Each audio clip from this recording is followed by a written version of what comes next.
Hey folks, how you all doing? So this is a rankings video I really look forward to doing. I did it once before on my older channel that I once had, and yeah, it's just another cool rankings video by an artist that Lynn and I really love.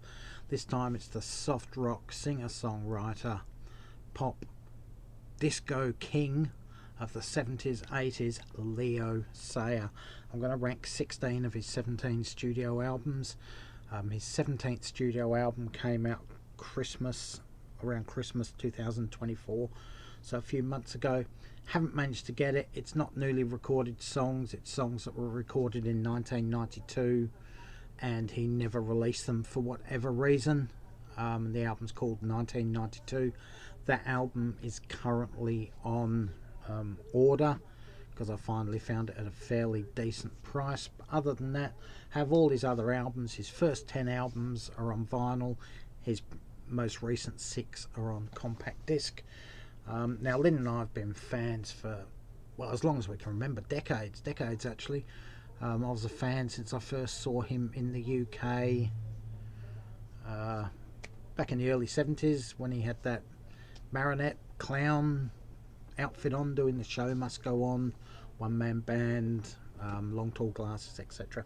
Been a fan ever since. Seen him half a dozen times in concert. Not sure if Lynn's seen him or not, but when she was young she wanted to marry Leo Sayer, and there may be a chance yet because he announced a tour a couple of months ago.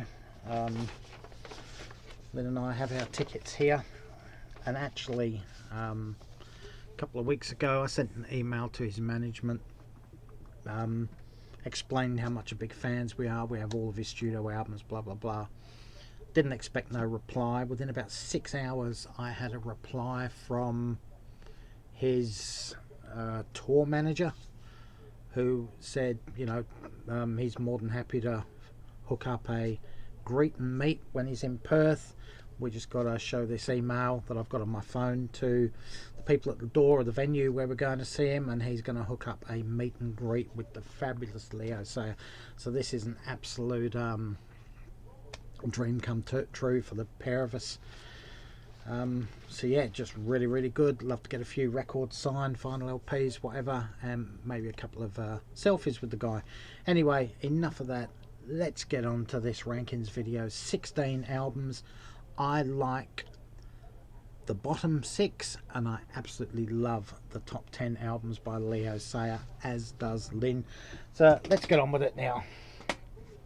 Number 16 on my list, I have his 16th studio album. This one was released in 2022. It's called Northern Songs. It's a 19-track Beatles covers album.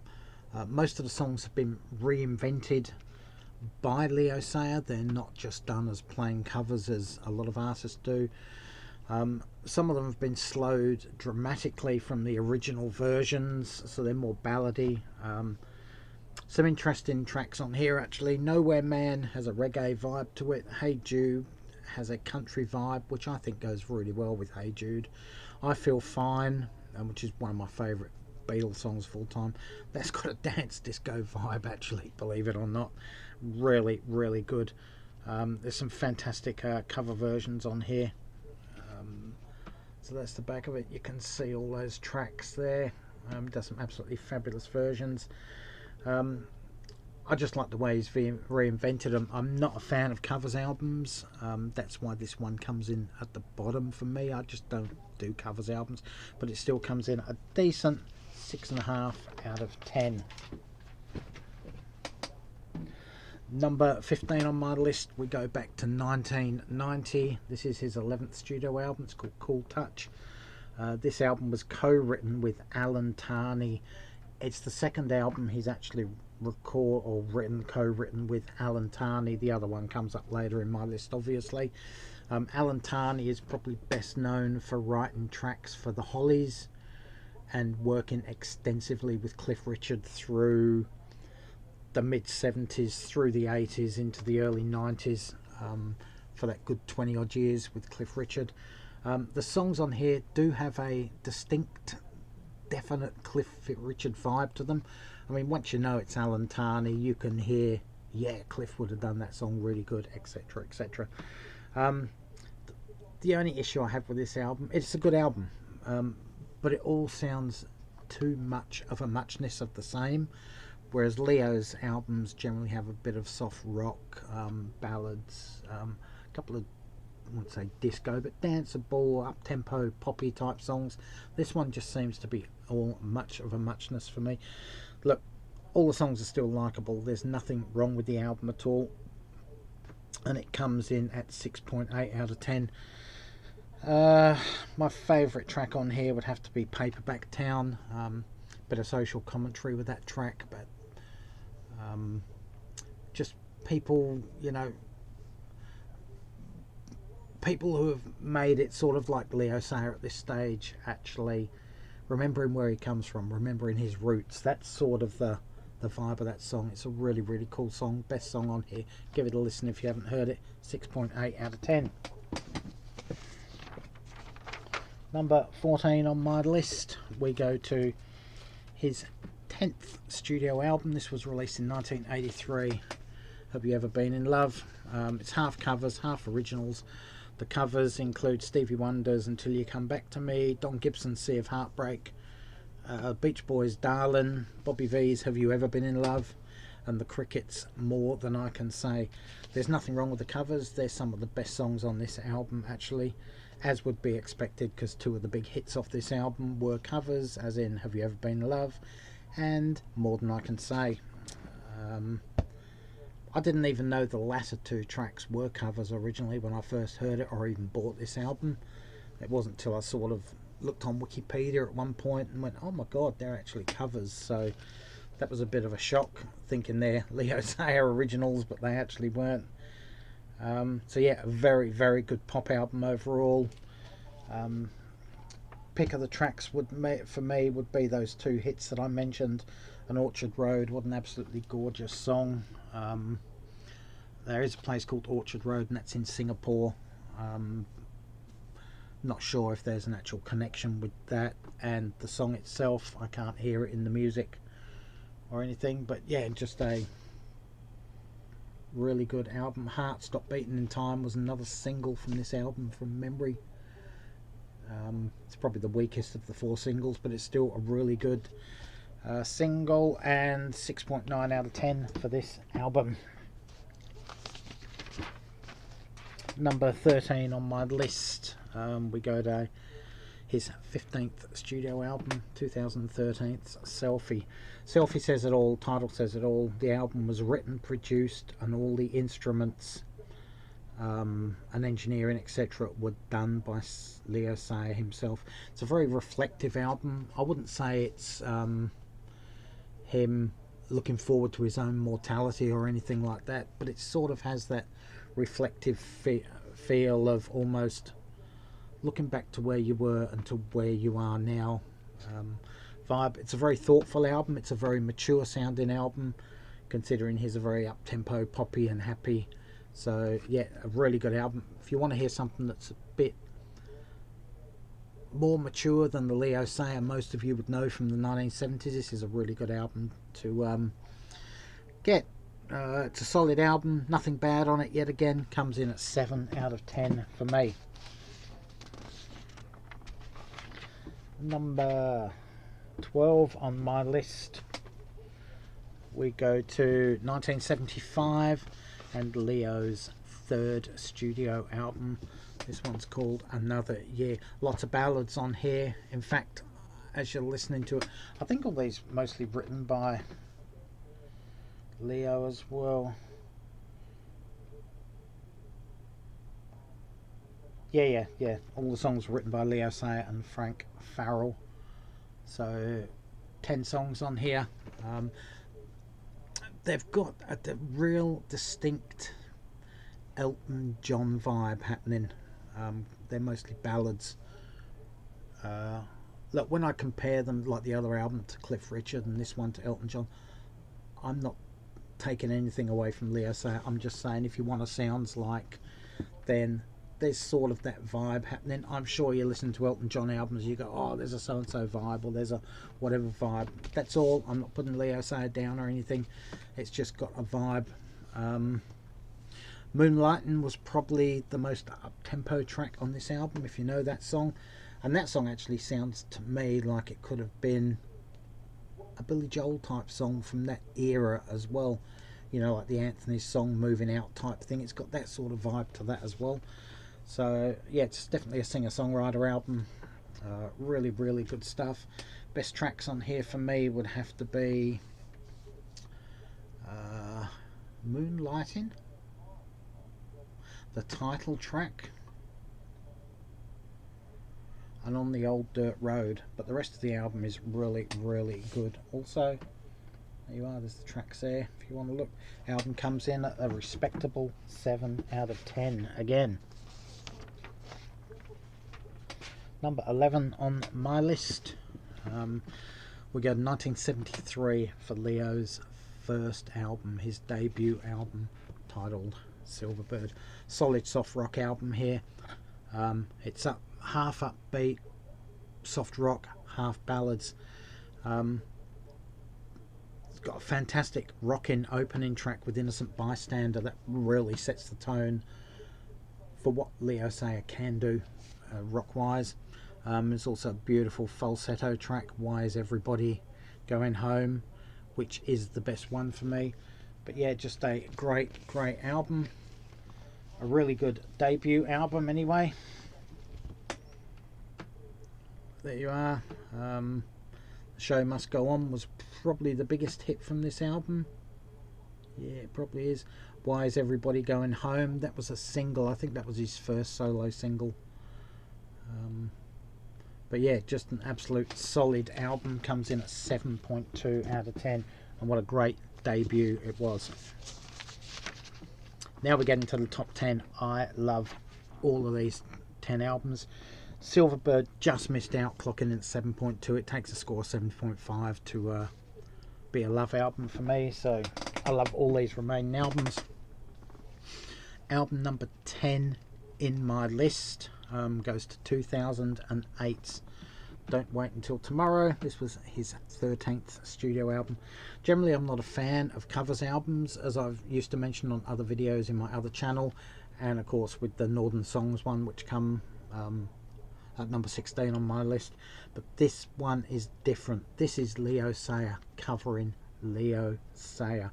He's reinventing the originals of some of his best known songs, best loved songs, and his favourite songs. And for the most part, they sound nothing like the originals at all. The whole melody has changed. The whole sound has changed. The harmonies have changed. They just sound like brand new, fresh songs. A lot of them have sort of a slight, jazzy feel to them. They've got a jazz treatment to them. And sometimes you're listening to these songs, especially if you don't know them initially when you first hear the album, you go, oh good God, I wonder what that song is. And then it's about halfway through when the chorus kicks in, you go, oh my God, that's whatever, The Show Must Go On or whatever. You don't, they've just been reinvented so well that you just see them as original songs, and that's why this album ranks in my top 10. He didn't have to do this. He did it very cleverly, and I just think it's absolutely brilliant album on Leo's part. As I said, he didn't have to do it. These songs are really far removed from the originals. Hopefully you can see them tracks. Oh no, they're a little bit blurred. Getting a little bit better there. Not really. Anyway, this one comes in at an excellent 7.5 out of 10. Number 9 on my list, we go to Leo's 6th studio album. This was released in 1978. This is self-titled. Several covers on here, but predominantly original material. It's interesting to see Mr. Ghostbusters Ray Parker Jr. co-writing a couple of tracks on this album as well. There's elements of disco dance on here, but that's the era for it. 77, 78 was the era of disco, and you had to do that sort of thing to sell, I guess, unless you were a Sex Pistol or a Clash band, you know. I would call this a soft rock album overall. Pretty solid. Raining in My Heart was a hit off this one. I think that was really the only real big hit off this. Forgive me if I'm wrong, please correct me. But there's the tracks there. So there you go. As you can see, these albums are been well worn and well played over the years, but yet this one comes in at 7.5 out of 10 also. At number 8 on my list, we're going to go to, when was this one made? 1979. This is Leo's 7th studio album. It's just simply entitled Here.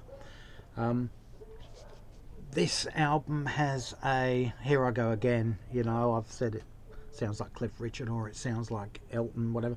This one has a distinct Rod Stewart Faces vibe all over it. It's rough, it's ragged, it's bluesy, it's got a real solid rock type feel, and it works really, really well with Leo's vocals. And Leo actually can sing rock. He's got a real raspy voice when he wants to rock out, thus the Rod Stewart sort of vibe there. So if you're a fan of Rod Stewart / the Faces or just early Rod Stewart, you're going to love this album, so go give this one a listen. Really love the cover of the She Lights Oh Girl on this one too. I'm a big fan of the She Lights, and Oh Girl, he does a really, really good R&B version of it. Just an absolute solid rock album for me. Don't even think there were really any hits on this album, to be honest with you, as in single hits. But there you are, there's the tracks there. But yeah, great album. 7.7 out of 10. Don't ask me where I get this 7.6, 7.7, 6.5 and all this stuff from. I just work it out in my head as I'm going along and sort of go, yeah, that sounds about right for that album. There's no actually specific scientific formula for doing it. So number 7 on my list, we go to 1982 and we look at his 9th studio album, World Radio. Several covers on this one. He's always seems to have, well, not always, but a lot of times he does a few covers. No problem with that. Again, the likes of Rod Stewart did covers on all of his albums, so not a problem. There was one song written on here by the brothers Gibb for Leo Sayer, Heart Stop Beating in Time, which was a hit for him. I don't think it was a huge hit, but it was certainly a top 20 hit at the time. It's filled with ballads. There's a couple of dance orientated esque songs in the mix as well, and it works well with the track listing. I always find with Leo Sayer's albums that the track listings work really well. The songs ebb and flow perfectly. It's really good. So whoever decides the track listings does a really good job throughout his entire career for his albums. I would say Leo might have a hand in that himself. He seems to be in control of a lot of things in his career, and it wouldn't surprise me if he sussed out the best track listing as well. So yeah, just a really, really good album. As I said, Heart Stops Beating in Time, great. Have You Ever Been in Love is on this album as well. Yeah, so two decent sized hits on that album. Top 10 hit and a top 20 hit for sure. This one comes in at 7.7 out of 10 also. At number 6 on my list, we go to his 8th studio album. This one was released in 1980, Living in a Fantasy. This is another album, or the first album he actually teamed up with Alan Tarney. Remember I mentioned him earlier on another album. Alan Tarney wrote a lot for the Hollies, or a few things for the Hollies, and spent 20 odd years basically propping up Cliff Richard's career through the 70s to around 1990. And again, this one has that distinct Cliff Richard vibe to it. You can just hear it through the songs that Cliff could have sung a lot of these songs. I'm not saying that in a negative way. Sounds like doesn't mean it's plagiarism or copying. It's just a sounds like for someone that might want a better idea of what an album may sound like. These are well crafted, radio friendly, commercial pop songs, as you would expect from both Alan Tarney and Leo Sayer. Very, very good album indeed. I guess one big hit on this album, more than I can say. But yeah, other than that, just a fantastic album. 7.8 out of 10. Number 5 on my list, we go to fast forward to 2005, and this is Leo's 12th studio album, Voices in My Head. 15 years have passed since his previous album, Cool Touch, which ranked at 15 in my, from memory, earlier on this list, and that was released in 1990.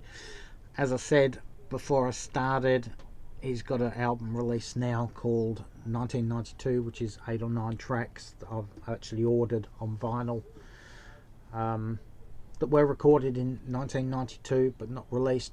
I seem to think he didn't have a recording deal at the time, but he still recorded those songs. Thankfully they've been released now, and I'll get them very shortly in the next couple of weeks.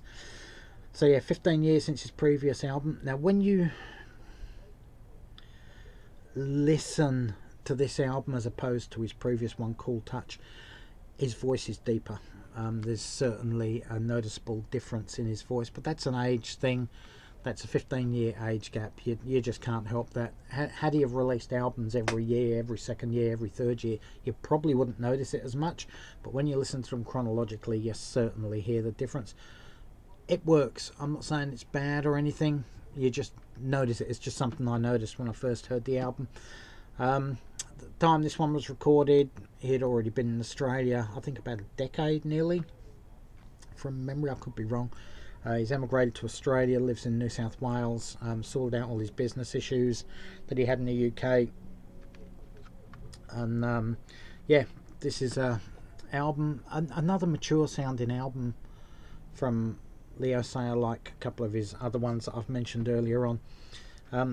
Songs seem to be about love, life, remaining positive, hopes and dreams, all the stuff that you sort of look on as you get older, I guess. I mean, I start to look at stuff like that now as I'm getting older, looking back on things like that. So yeah, solid album, 8 out of 10. Number 4 for me, we go again, stay in the 2000s, 2015, with his 14th studio album. This is Restless Years, a solid album of soft rock songs. Like the majority of his career, this album is full of well-crafted songs. He doesn't try to be clever or experimental. He never has. He knows his strengths and he plays to them brilliantly. Yet this one has a slightly different sound. As I said, he's not being experimental or clever. It's just slightly different, and there's times you listen to it and you go, oh my god, that doesn't even sound like Leo Sayer. It's just, and yet it does at the same time. It's one of those albums I go back to and listen and go, oh my god, I can't believe that doesn't sound like Leo Sayer. And then as I'm driving along listening to it in the car, I go, oh my god, obviously it's Leo Sayer. You can hear it, but then you can't hear it. It's such a cool album. It has so many different things happening in it. Love the track Competing with a DJ. It's my favourite track on this album, actually. Takes a bit of a swipe lyrically at the rise in DJs in the music industry.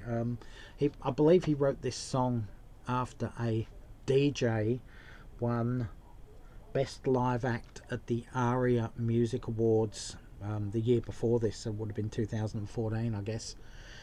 And the ARIA Music Awards are the Australian Record Industry Association, so similar to the Brits or the Junos or the Grammys or whatever you want to call it, but that was the Australian version. And yeah, he was just saying, how could a DJ in this song, how could a DJ be, the best live act? Because they're not live, everything's pre-recorded and samples. And then towards the end of the song, there's a bit of a twist in it, where he goes, oh my god, and then I hear one of my samples and think, yep, I'm going to make some money out of this. So it's sort of really cool. It's sort of, there's tongue-in-cheek negatives about it, and then it turns full circle. Like, yeah, he's in approval of this because there's a chance of making money because someone's using his samples. So yeah, really, really good, really excellent album, and you just can't go wrong with anything by Leo Sayer. There you are, track number 2, Competing with the DJ. That's the one you want to hear, people. 8.3 out of 10. Top 3 coming up now, folks. Number 3, we go to Leo Sayer's 5th studio album.